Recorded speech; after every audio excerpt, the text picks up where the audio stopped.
So now we're going to look at how to determine various facts about elements from the periodic table. First of all, the atomic number is used to identify an element. It's unique to every element, like a fingerprint is unique to a person. It is the number of protons. So when you look at the periodic table, the atomic number is usually a whole number above the symbol of the element, and that number is how many protons that element has. Only silicon has 14 protons. If you change the number of protons, then you change the element. So protons remain constant. They cannot be changed. Atoms are electrically neutral, so that means that the number of protons are going to equal the number of electrons. For example, hydrogen is atomic number 1, so it has 1 proton and 1 electron. Carbon has this symbol here from the periodic table, and it has atomic number 6. Which we can see right here above the C. Carbon is going to have 6 protons and 6 electrons. Okay, if you have atomic number 11, what element is that? The atomic number identifies your element. So if we look at a periodic table, we can find that atomic number 11 is this element right here, sodium. Atomic number 11, what element is it? It is Na. From the periodic table. An element is found to have 23 protons. What is it? Well, we'll look at our periodic table, and if we have 23 protons, then it must be element number 23, which is vanadium. So element number 23 is vanadium. How many electrons does an atom of chlorine have? Well, we're going to look at the atomic number, and that's going to tell us that we have 17 protons. And because it's a neutral element, that is also how many electrons there are. So protons equal electrons. So there are 17 electrons in chlorine. Now, an ion is formed when an atom gains or loses an electron. Notice we cannot change the number of protons, but we can lose or gain numbers of electrons. The ion is no longer electrically neutral, and so it is not called an atom anymore. So how many electrons does the ion Be plus 2 have? So here's beryllium, and normally it's going to have 4 protons and 4 electrons. However, now because it has a plus 2 charge, that means that it's going to lose 2 electrons. So if we lose 2 electrons instead of 4 electrons, we only have, and if you compare 4 protons and 2 electrons, it gives us an overall charge of plus 2. Mass number is going to be the number of protons plus the number of neutrons, because those both are in the nucleus of the atom, and that makes up the bulk of the mass of the atom. All the particles in the nucleus, and it identifies the isotope, the mass number does. We use relative comparisons of the masses of atoms.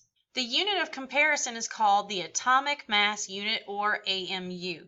1 AMU is equal to 1/12 of the mass of a carbon-12 atom, which contains 6 protons and 6 neutrons. Therefore, the mass of one single proton or one single neutron is 1 AMU.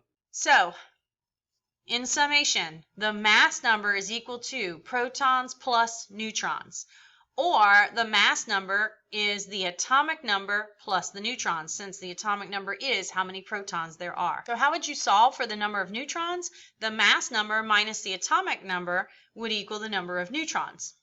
For example, if the atomic number equals 8 and the number of neutrons equals 8, what is the mass number? 8 plus 8 gives us a mass number of 16. What element is that? Well, to know what element it is, we have to use the atomic number to identify it on the periodic table. When we look on the periodic table, element number 8 is oxygen. Okay, what if we have a mass number of 29 and we have 14 protons? How many neutrons are there? Well, if we take the mass number minus the number of protons, so 29 minus 14 equals 15 neutrons.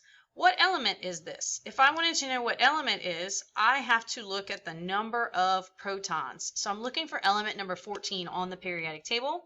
Element 14 is silicon, Si. So silicon, Si.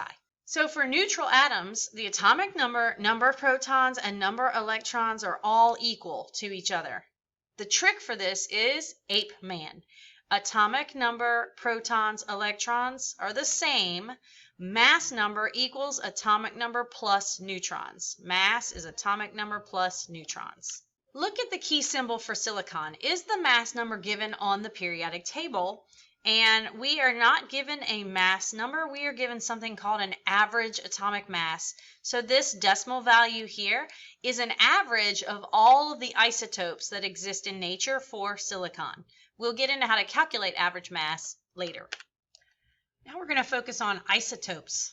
Isotopes are the same type of element because they have the same number of protons, but they're only different because of their masses. They have a varying number of neutrons. Isotopes of the same element are chemically similar. Neutrons are not responsible for chemical behavior. Isotopes are identified by their mass number because they also each have different masses. For example, there are 3 isotopes for hydrogen.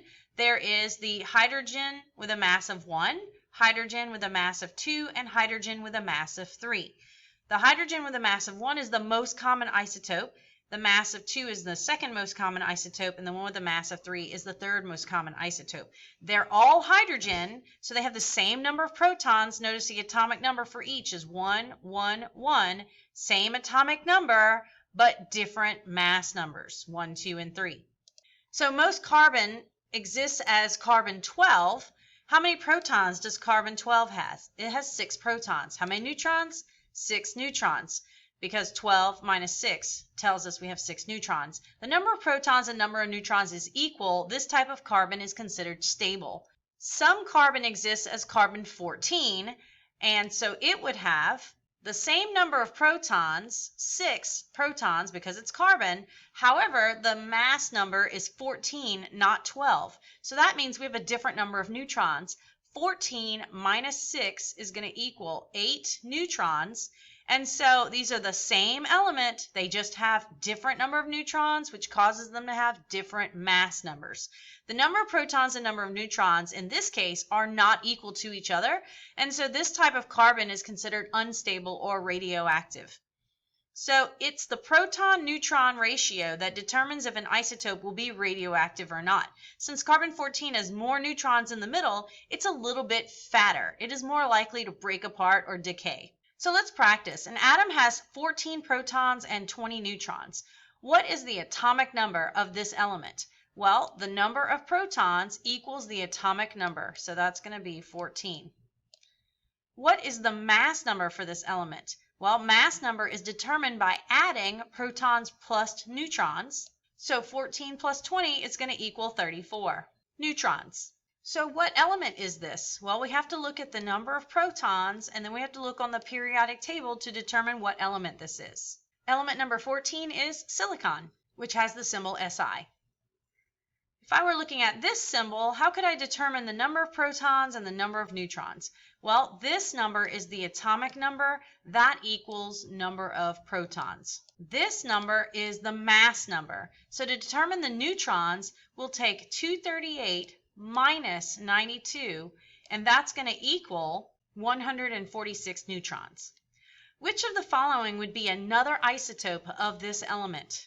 So isotopes have to have the same number of protons but different masses. So protons are identified by the atomic number. So these both have the same atomic number, but they have different masses. This one has a mass of 34. This one has a mass of 36. The masses kind of skewed away from where they were supposed to be. Sorry about that. So these two would be considered isotopes of each other, and this would not be an isotope with these silicon atoms. Now we're going to fill in this chart. I'm going to do it on a Google slide. So we're given chlorine 37. 37 is the mass number, so I'll put that here. And the mass number is housed at the top left of the symbol. Chlorine symbol is Cl. We're going to cheat a little bit and look below. This is chlorine, and it has atomic number 17. All chlorines have the same atomic number, so this is 17 for chlorine. Or you could go look on the periodic table, find chlorine, and find its atomic number. Now that we know the atomic number is 17, we know two things, the number of protons and the number of electrons. To determine the number of neutrons, we're going to take this mass number of 37 minus the atomic number of 17, which is going to give us 20. Over here, Cl stands for chlorine, dash, and then I'm going to put the mass number, which is found here at the top, so that's going to be 35. So the mass number is 35.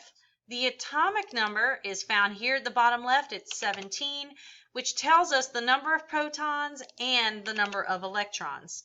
And then finally, the number of neutrons is 35 minus 17, which is 18.